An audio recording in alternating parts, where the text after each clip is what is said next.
made in Italy by hand. I never thought a statement that applies to my leather boots also one day would apply to my motorcycle. Stay tuned for a complete in-depth review of the only motorcycle out of the 70 plus that I've owned that I legitimately regret selling. This is a complete review of the Moto Guzzi California 1400cc. Let's do it.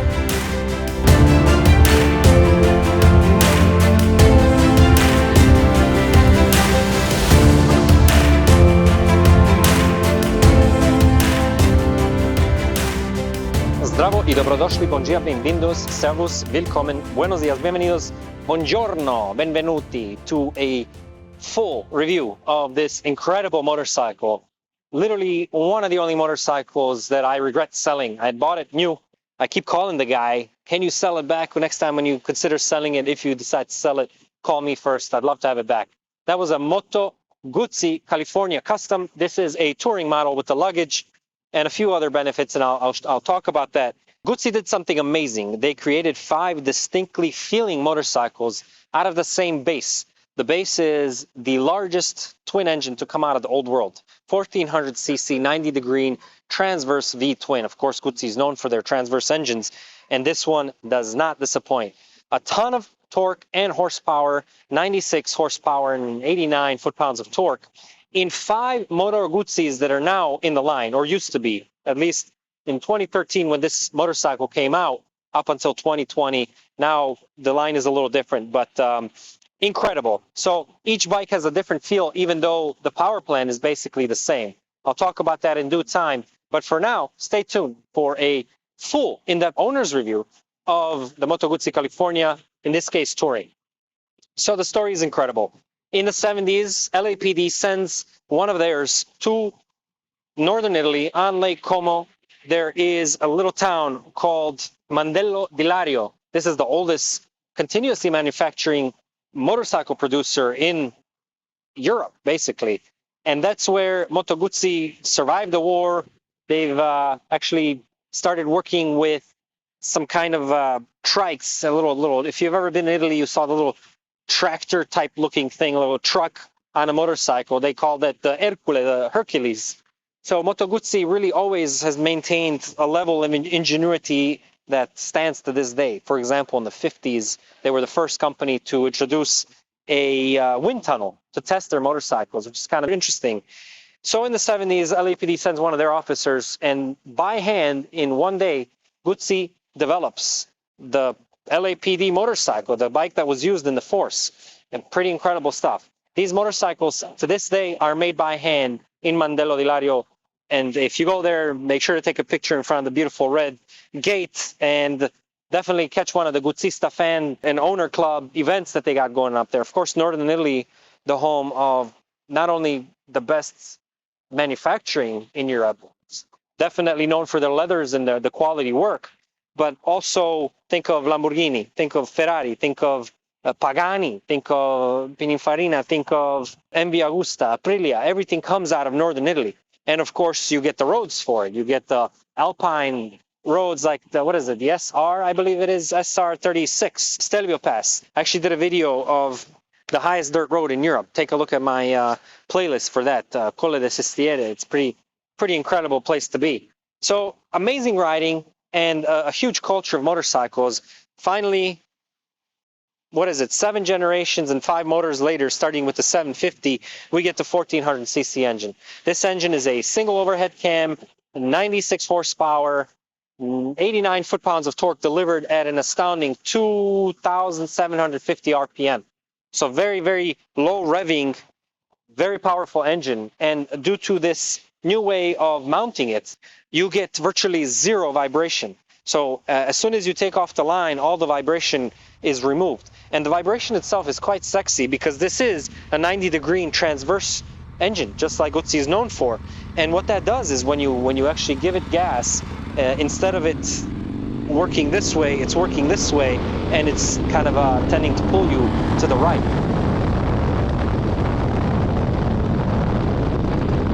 But as soon as you take off the line, it's glorious. All of that just disappears. What that allows you to do is ride this motorcycle across country for long long periods. I mean, you can munch out miles. I think the seat itself at 29 inches is not only low, but it's one of the most comfortable saddles I've ever been on. Saddle actually is one of the points that differentiates the different bikes in the Guzzi line that share this engine. And I'm talking about the Eldorado, the Moto Guzzi Audace or Audace, the California Custom, the California Touring, and the incredible Flying Fortress, the MGX21. Incredible motorcycle. I've been looking for this bike for a while.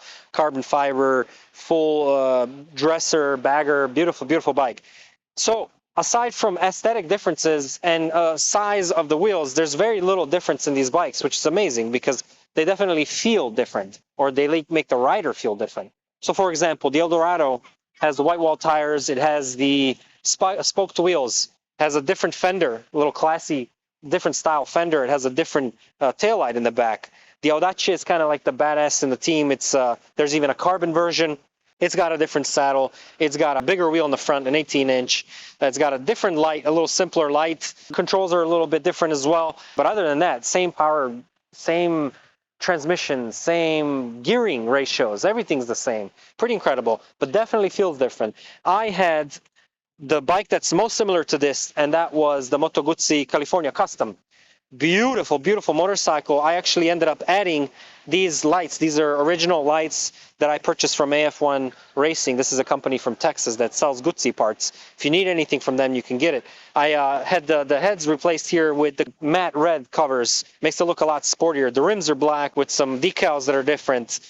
Just an incredible, incredible motorcycle. Very, very powerful, very smooth, very luxurious, and it feels like Italian handmade quality. Much better! Hey, in time, the testicles drop, and then you can ride this. No, I love it. I love that bike. That's my bike.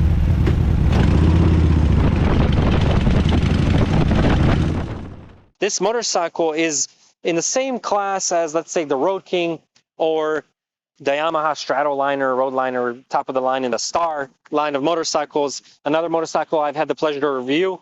Then, what is it, the Honda VTX? Although that's an 1800cc engine. But they're basically kind of like almost muscle cruisers, but in this version it's a little tamer. Tamer in the sense if you want it to be, because this motorcycle has a ton of technology, including the ride-by-wire throttle that allows it to have three very distinct riding modes. These modes are Veloce, Touring, Turismo, and Pioggia, rain. So Veloce is the sport mode, and in Veloce mode, you definitely feel the very sporty nature of this motorcycle despite its 762-pound weight.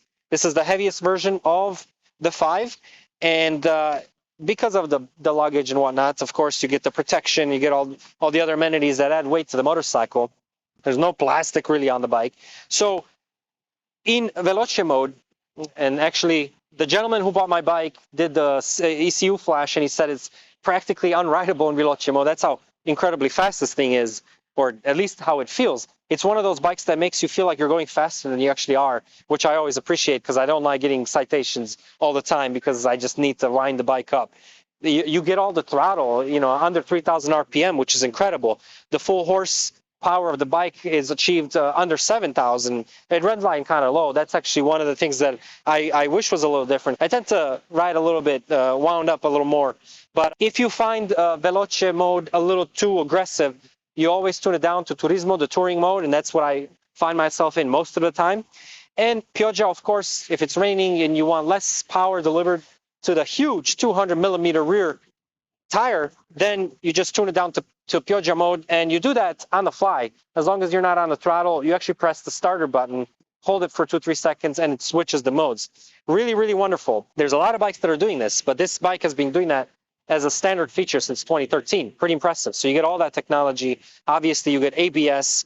You get alarm system that's on the bike from the factory. Pretty incredible. So in those 3 touring modes, the difference is, for example, as opposed to my Yamaha Super Tenere, you get 3 riding modes, but they're too abrupt. They're different to the fact of not being very useful. So for example, the sport mode is too aggressive, too twitchy. You end up not using it. The rain mode is way too slow, and you end up not using that either. So In this bike, you actually end up using all of those modes. You end up switching throughout the day sometimes, and you got to appreciate that. So they did it really, really well. And as you can see, it's a highly maneuverable motorcycle despite its size. And you do have 3 traction controls, the NTCT, the Moto Guzzi Control e Trazione. Aside from the 3 modes and the ABS, all standard, you get cruise control on the bike, and you get running daylights. That's a European thing, but a beautiful headlight in the front. And I love how they added the classy look of the fins back here. This headlight is not shared only with the Eldorado. Or no, the Eldorado is shared, the Audace, the Audace. The Audace is the more aggressive, more sporty kind of brawler, bar crawler, basically. So it has a more standard light. I love this beautiful, beautiful light. With the running daylights, it keeps it, actually, it's something when I first bought the vehicle, I didn't realize that there's a special button on this side here that actually controls the screen itself. The screen needs to be lit up by pushing the light here. You also get passing light, which I really love. That's also another European thing. It's a feature that I think should now be standard on all bikes. You press the light and it just really clicks on super rapidly if you need to pass a vehicle, if you need to warn somebody. I think that should be a standard feature, and this bike has it. And the high beams are super, super bright. The light is incredible. I really love the light. There's a few things that I don't like about the bike, and I'll mention that later, but honestly, the bike has just been such a joy to ride. The main thing about it is the classy, beautiful styling and the build quality. No, it's actually not that pretty. What? No, never seen. What? The build quality is noticeable. Even on the street right here, you get people passing by, noticing the bike, and they realize it's not a Harley because it's got a different logo. This logo is related to the founders, the father and son team, and the son's friend from basically their Air Force days in Italy. That partner actually ended up passing away in a test flight, always kind of pushing boundaries. It's pretty impressive. So I love the logo. The logo is very, very beautiful. The whole styling of the motorcycle, this Pininfarina kind of style, Motown style Detroit font. I really love the font. And the name California just screams at you. We're here in beautiful sunny Oceanside, California, northern San Diego County. The sun is lifted, and now we are having a beautiful sunny California day that's typical. If you're ever in the area, I'd love to show you around. As you might know, I do the sidecar tours, so you get a chance to get to know the California coast on a motorcycle with a 2-person sidecar, with a Goldwing, not any motorcycle. You actually cruise the coast. I'm your guide. One of my team members is your guide, and we take you around the whole coast of San Diego, actually. You can even do wine tasting. So look us up, Pegasus Sidecar Tours, if you are in the area. I'd love to show you around. This motorcycle is the touring version of that whole line in the sense that it has standard a screen and it has luggage. The luggage itself is very useful. It's lockable. My main problem with the luggage is that it's a little flexible, overly flexible for my taste. I don't think that's a negative in the sense that probably the paint is more resilient in that regard, and it itself is more resilient in that regard. I'm not used to it. It's very, very flexible. It almost feels like hard rubber. And I think the clearances here could have been made a little tighter. Other than that, I'm not a huge fan of the hinge being visible from the front. I like the Harley style closure where it opens this way, because that way you can also access it at a red light. If you need to reach in there or you leave your phone or whatever, you can do that. In these, it's kind of hard because you got to reach back and open it that way. So I do wish they opened this way. That way it would hide the hinge, it would hide the lock, and it would make this seam here a little tighter, a little nicer looking. But other than that, I like how it actually hugs the lines of the motorcycle. Some versions actually have a top case, and I really prefer when there is a backrest. At least it brings that whole back end up a little bit, and I think it balances the bike more. This seat is also different than on my custom cruiser, and you also get grab rails on this bike that you don't on the custom, for example. Those are some of the differences. Obviously, color differences. This came in burgundy or red, let's say red, and white, all white as well. Looks like a limousine, just a gorgeous, gorgeous motorcycle. The chrome is top notch, and it's actually held quite well. On my custom cruiser, I loved how my exhaust blued after a very, very short while. It makes it look really, really great. And again, I had changed the case covers here to red, and I love what that did to that particular motorcycle. I don't think it would really match with this classy style, but you can find all those parts on AF1 Racing. We're not affiliated. I don't know the guys. This is not a sponsored video. As you know, on this channel, almost all motorcycles I mostly review are my own. In this case, I sold my own, and I'm using my customer's bike. He asked me to review it, and it's been a pleasure to be on it again. Now, another thing, since we're talking about what I don't like about the bike, they come out of the factory with very, very silent pipes. The pipe is long, so you have to like that. In this case, it's a Mistral pipe from the factory. I love the way this sounds. This sounds amazing, very throaty, very, very masculine sound. However, I noticed that the last part of the pipe itself, so basically the pipe itself, does not quite match the rest of the chrome. And it's a visible difference. So considering this came from Mandello di Lario, I think it could have been done a little better in that regard. But the sound is amazing.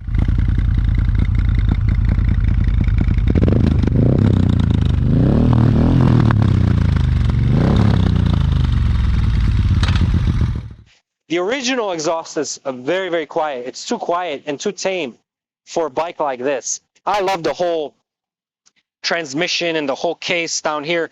I love feeling the engine here. I often ride awkwardly with just my hand here. I love feeling it vibrate. It's just the coolest. Of course, it's a wet sump system. It's a single clutch, actually. It's kind of interesting. 6-speed gearbox, 6 being the overdrive, more or less. And you'll get, again, I think it's a single overhead cam, 2 sparks per cylinder, of course, 90 degrees on this awesome engine. It does not get too hot and actually does catch a lot of cooling winds, so the temperature stays pretty stable. And I noticed a big difference between that and a Road King, for example, especially the older ones. They really get uncomfortable when you're cruising the coast right here. See, there's a lot of people riding down this Strand Beach here in Oceanside, and it gets very hot, gets very uncomfortable. And I'm wearing my leather chaps, so you really just want to be cruising on a highway. This bike can take it really well. I love it. You get steel braided brake lines. I believe these are 320s, 330s in the front rotors with 4-piston opposing calipers, and then it's a 282, I believe, in the rear. The brakes are Brembo. They're amazing. They stop like they should. I haven't had a chance to really test the ABS out, but the brakes are phenomenal for a 760-pound bike. My custom is a 740-pound bike. I think the Audace is like right under 700 pounds, so they try to keep it there. 700 pounds, for example, is what you get for the Road Glide. So these are heavy bikes. They don't like to be pushed around the garage, I'll tell you that. But it's amazing how flickable and how light they feel as soon as you take off.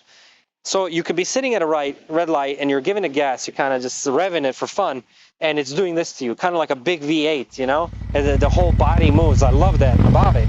But as soon as you take off, all of that just disappears.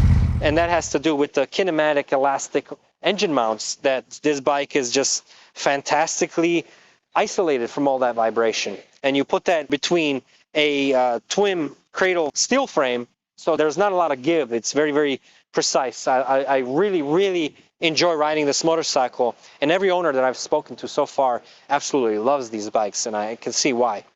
The speedometer itself is gorgeous, as you would expect. There's a digital part in the middle, and there is an analog tack around it. So really beautiful with the chrome ring around it. It's just an absolutely gorgeous tack, and speedo, actually, all in one.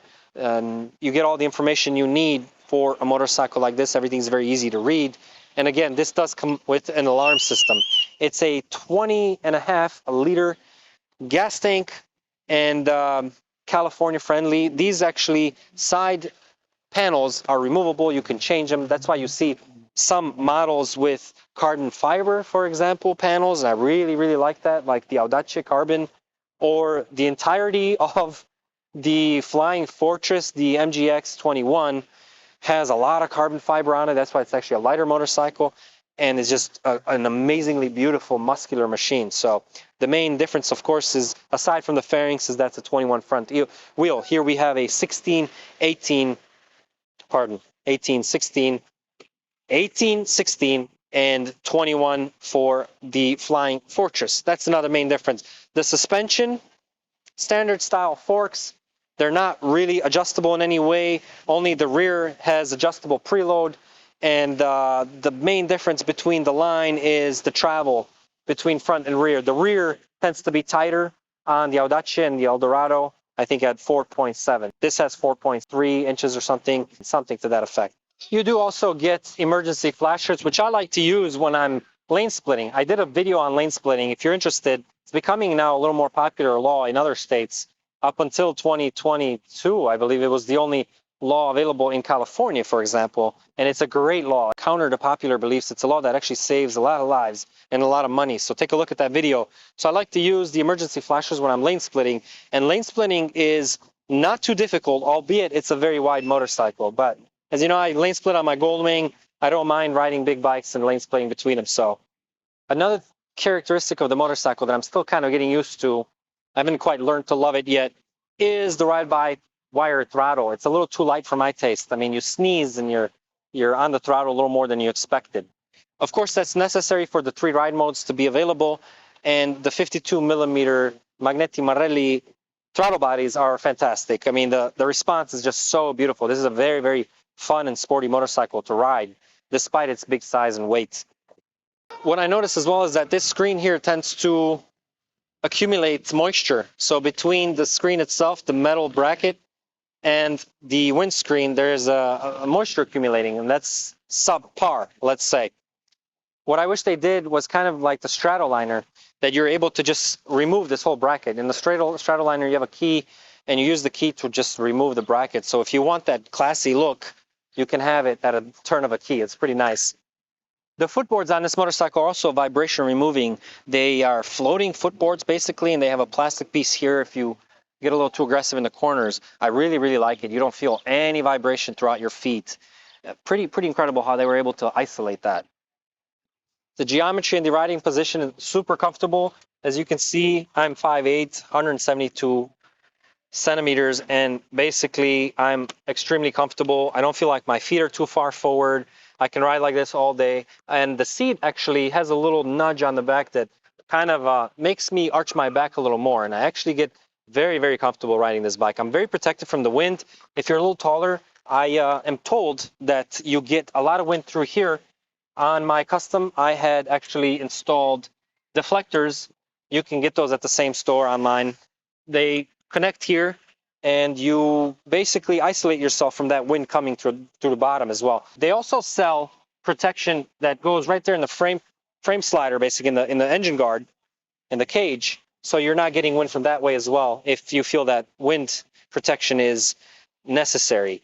So there it is. I hope this quick and dirty review of the amazing Moto Guzzi California makes you a little interested, not only in the company, which has a very glorious history, as much in Italy as it does here in California, but if you get a chance to ride one, I promise you're not going to be disappointed. It's one of my favorite motorcycles of all time, and I really regret selling it because I had bought that bike new, put a lot of money into it. I always loved the way it looked. I never felt the need to upgrade anything more after that fact. Everything was original Guzzi as well, which is kind of interesting because then it keeps that traditional look of the bike without sacrificing the fact that it was a unique looking motorcycle. And I've never got tired of the power, never got bored of the motorcycle itself.